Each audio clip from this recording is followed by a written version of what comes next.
तो डीयू के CSCS portal पर रजिस्ट्रेशन करते समय सबसे मोस्ट इंपॉर्टेंट स्टेप है आपके डॉक्यूमेंट्स को अपलोड करना। अब इन डॉक्यूमेंट्स को लेकर कई सारे प्रश्न हैं, कई सारी बातें हैं, सभी चीजों के आंसर्स आपको इस वीडियो में मिलेंगे। अब यहां पर बात एक इंपॉर्टेंट इसलिए हो जाती है डॉक्यूमेंट्स की, क्योंकि डीयू जो है वो डॉक्यूमेंट्स के मामले में बिल्कुल भी लिबरल नहीं है।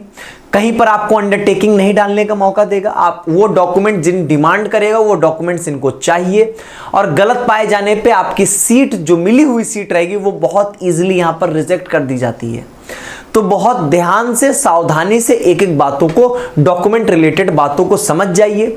कोई मन में प्रश्न होगा तो कमेंट में डाल दीजिएगा, उसके आंसर्स आपको जरूर मिल जाएंगे यहां पर। ठीक, अब डॉक्यूमेंट्स कौन कौन से चाहिए ध्यान से सुनिएगा। यहां पर सबसे पहली बात, फोटो और सिग्नेचर ऑलरेडी जो है वो यहां पर आपको जो है वो अपलोडेड दिखेगा, जिसको आप चेंज नहीं कर सकते हो। जो CUET का एप्लीकेशन फॉर्म में था वही सेम टू सेम है, इसमें चेंज करने का कोई ऑप्शन ही नहीं है। ये जो कोई भी आपको डॉक्यूमेंट अपलोड करना है वो याद रखिएगा कि सबसे पहले उसकी करवा लीजिएगा फोटो कॉपी। ठीक है, फोटोकॉपी करा के उसका जो है वो स्कैन्ड फॉर्म में, जहां पर फोटोकॉपी कराइएगा उन्हीं से कहिएगा भैया इसको स्कैन करके हमको दे दो। स्कैन करके आप मांग लेना, उनसे बोल देना कि भैया हमको JPG या JPEG, वो आपको बहुत आसानी से JPG फॉर्मेट, मतलब ये फोटो के फॉर्मेट होते हैं, उसमें दे देंगे। उनसे ये भी बता दीजिएगा कि 100 से 500 KB के बीच का ही दीजिएगा, तो वो 100 से 500 KB के बीच में आपको दे देंगे। इतना काम कर लोगे, ये तो एक बेसिक फॉर्मेट मैंने बताया। अब आ जाओ डॉक्यूमेंट्स में। सबसे पहला यहां पर 10th की मार्कशीट और सर्टिफिकेट दोनों आपसे मांगा जा रहा है। ये दोनों अलग होते हैं क्या?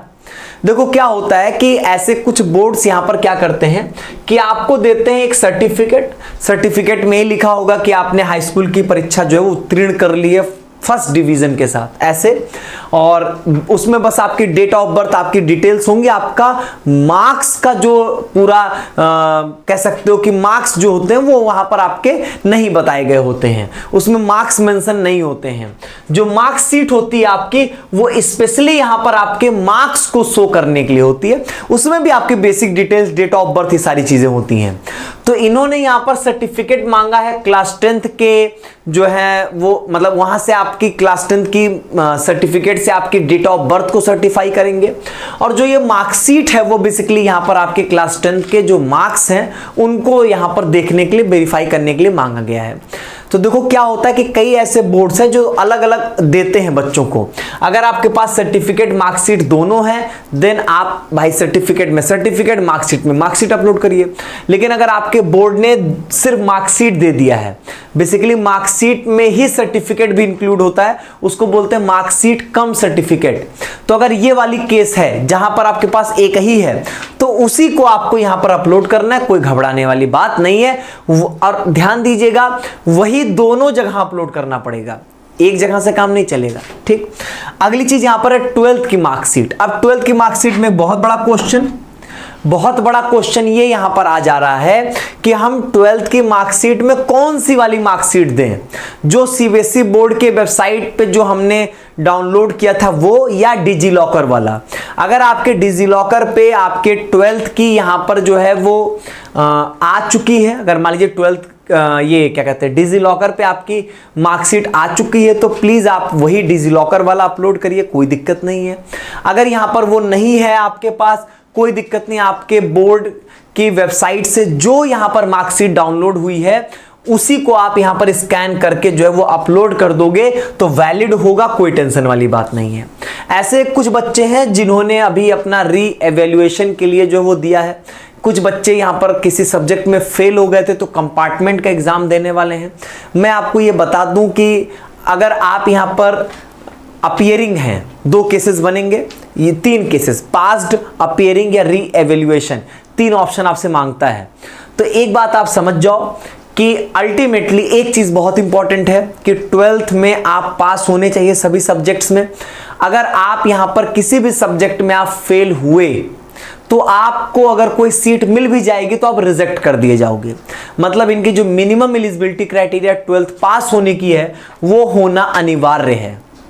अब यहां पर क्या करें हम, अगर हमारा कंपार्टमेंट है तो कंपार्टमेंट है तो अभी आप यहां पर जो वो फॉर्म फिल कर दो, कोई दिक्कत नहीं होगा।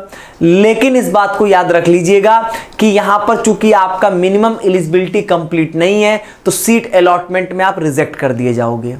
तब तक अगर आपका यहां पर जो है वो रिजल्ट आ जाए कंपार्टमेंट का, या री एवेल्युएशन आप करवा रहे हो और वो रिजल्ट आ जाए, तब तो ठीक है, नहीं तो फिर आपके लिए यहां पर ये प्रॉब्लम जो है वो क्रिएट हो जाएगी। क्योंकि आप मिनिमम एलिजिबिलिटी नहीं करोगे तो आपको यहां पर कोई भी अलॉटमेंट यहां पर जो है वो होने नहीं पाएंगे, दिक्कत हो जाएगी यहां पर आपके लिए। ठीक बात यहां पे। अब दूसरी चीज यहां पर और क्या ऑप्शंस हैं? ऑप्शंस ये होंगे कि आपको मिड एंट्री का एक ऑप्शन मिल पाएगा।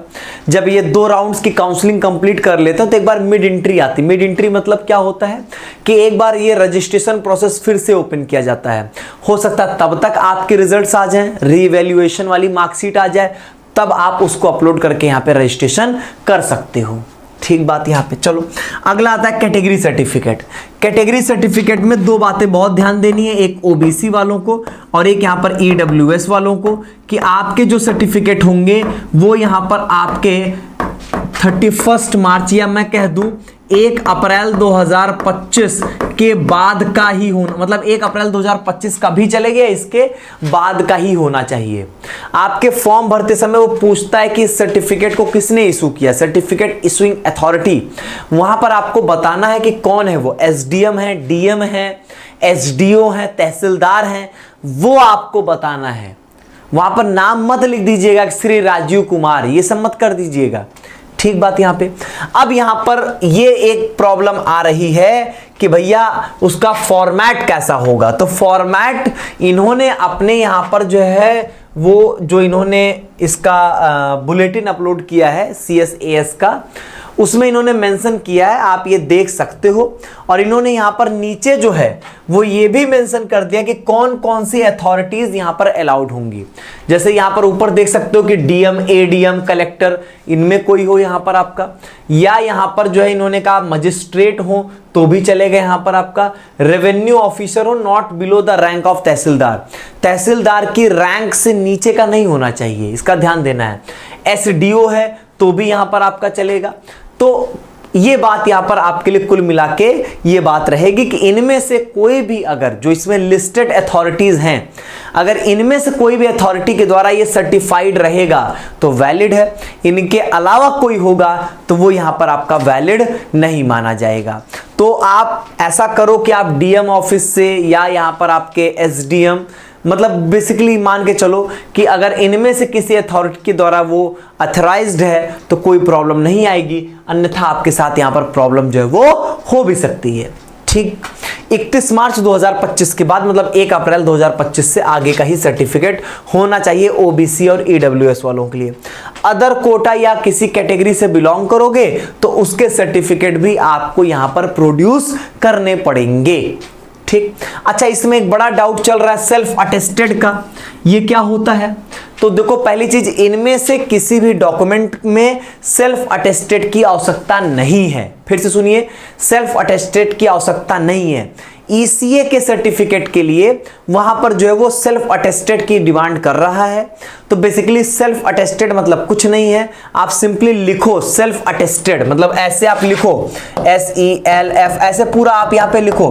जब आप इस तरीके से यहाँ पर लिख दोगे फिर यहाँ पर आप जो है वो अपनी सिग्नेचर कर दोगे और ये हो जाएगा यहाँ पर आपका सेल्फ अटेस्टेड। यही होता है सेल्फ अटेस्टेड, और कुछ और नहीं होता। लेकिन मैं आपको ये बताऊं कि ये आपको इनमें से किसी भी डॉक्यूमेंट्स में नहीं करना है, क्योंकि डीओ ने बिल्कुल नहीं बोला है कि आप यहां पर जो हैं वो सेल्फ अटेस्टेड डॉक्यूमेंट ही अपलोड करेंगे। ऐसा 2023 में बोला गया था, उसके बाद डीओ ने 24 में भी नहीं रखा था ये बात, अब 25 में भी ये बातें नहीं है। मन में कोई प्रश्न है, कोई डाउट है तो प्लीज कमेंट बॉक्स में बताइएगा। हर एक इंडिविजुअल को उनके प्रॉब्लम का सॉल्यूशन यहां पर दिया जाएगा। बहुत बहुत धन्यवाद।